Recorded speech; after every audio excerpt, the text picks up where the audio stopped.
Welcome to day 2 of Mythic Championship Cleveland. Let's take a look at the leaderboard. Where are we at? Which players remain undefeated? And where do we have yet to go this morning? Well, our players are ready, so let's get excited. It's time for draft number 2 here at Mythic Championship Cleveland.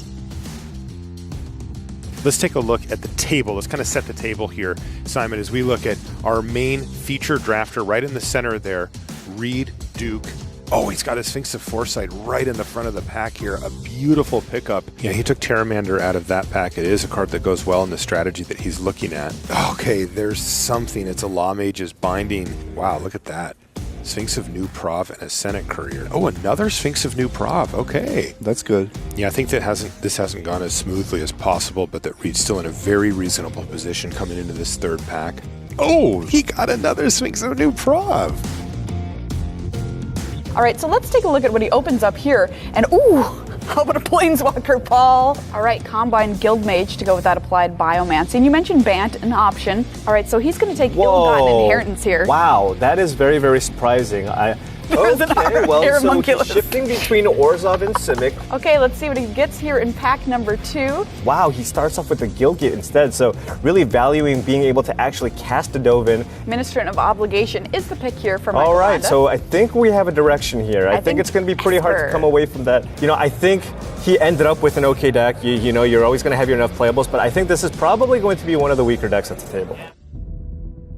In our feature match here, we have 2 of our undefeated players overnight. Rob Paisano, sitting across from Denmark, is Michael Bonde. Boy, Simon, you and I were trying to decode the drafts that these players have put together. In the hands of Michael Bonde, he is just full-on Esper. We're talking about a 5/5/4 with a few gates type mana base here. Rob didn't stop at 3.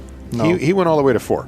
Some major issues here from Michael. He's sitting on 3 lands right now after a mulligan to 5. And this one feels like it's already slipped pretty significantly away from Michael. Cancel that order, by the way, Simon. That is an Archway Angel. Yeah, only 3 power though, meaning Grotesque Demise is a good answer. Oh, and look at this. Civic Stalwart is going to continue to add, but still it's adding up very quickly here, Simon. Here's Pisano down to 5 with now 2 flyers on the board. Oh, but look at this. He left the shields down, and the Grasping Thrall off the top of the library is good for Michael Bonde and lethal. Rob Pisano almost stabilized that board. Otherwise, I think Rob would have been in really good shape.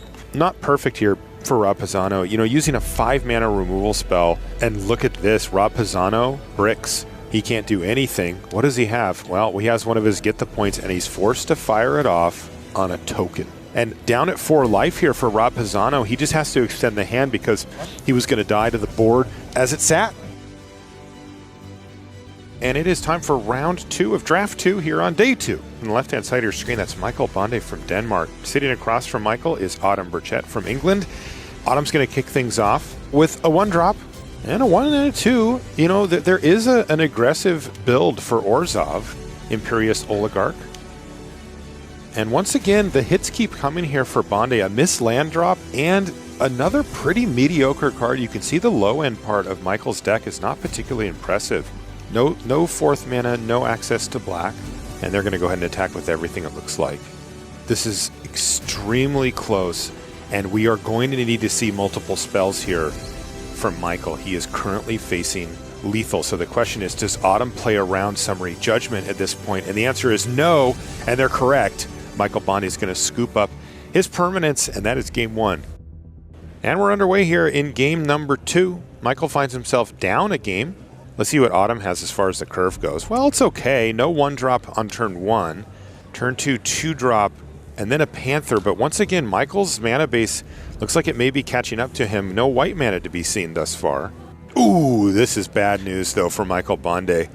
There's Mortify, and that's just going to be the game. Michael has to extend the hand, and Autumn Burchett is now 9-1.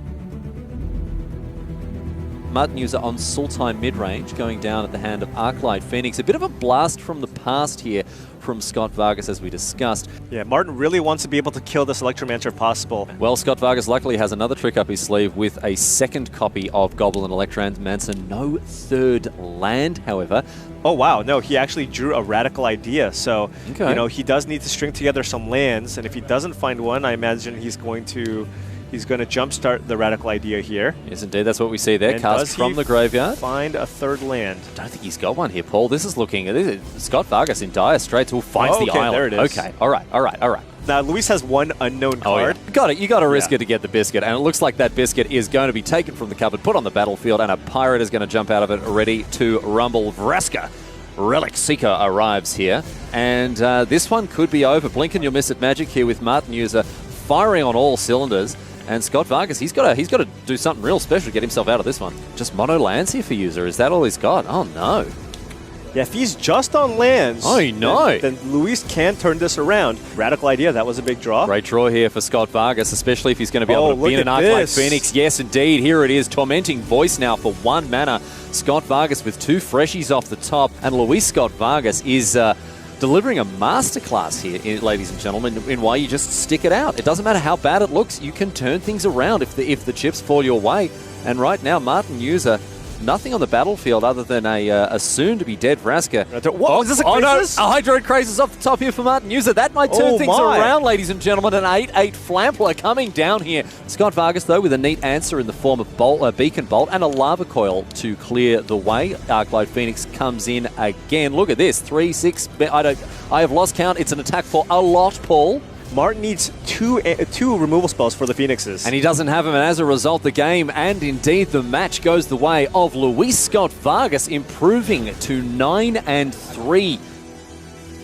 Michael Bonda's list that is really going to turn some heads this time around. Wilderness Reclamation, Nexus of Fate, Marcio Carvalho, of course, on mono white or white-blue, a slight blue splash there for him. As Carvalho kicks things off with a copy of Legion's Landing, that vampire already getting busy, followed up with the 1-2 punch of a Danto Vanguard. Bonda, just an opt for him on turn 2, but now, turn 3, here's the Atsakan Archer. And look at this. I mean, it is completely shutting down Marcio's attack here, but he does now have the Loxodon. So now with the Loxodon in play, both the Adanto Vanguard and the Loxodon can attack through the Atsakan Archer. Michael Bonda has managed to shoot another Sky Marcher Aspirant out of the sky here with his Atsakan Archer, but things have just gone from bad to worse here as another Vampire enters the fray and another big attack here from Carvalho, and a double block with the Atsakan Archer is going to remove one of them at least. But here is a Root Snare from Bonda, but a Spell Pierce from Carvalho is going to ruin the day for the Dane here. And Michael Bonda is in hot water. Oh, look at this! Look A Root at that. Snare as well is met by a negate. Carvalho has all the answers, and he improves to 12-1. It's time for the top 8 announcement of Mythic Championship Cleveland. In first place, with 41 match points from Portugal, Marcio Carvalho.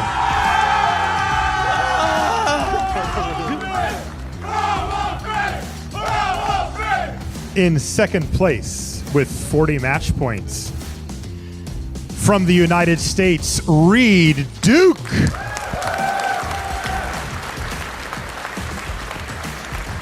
In third place, with 38 match points from England, Autumn Burchett.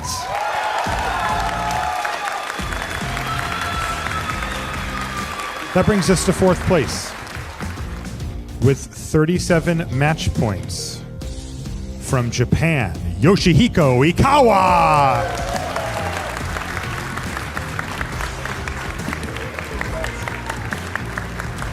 Fifth place with 37 match points from Denmark, Michael Bonda.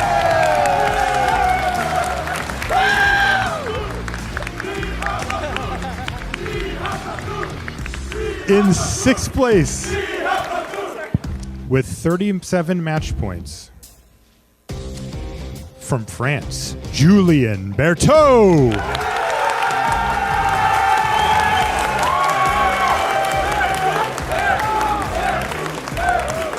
In seventh place with 37 match points. From the United States, Alex Majlaton.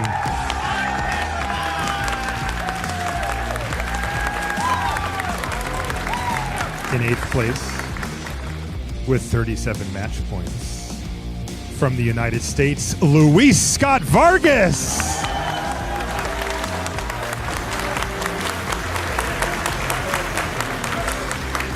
Ladies and gentlemen, your top 8 for Mythic Championship 1.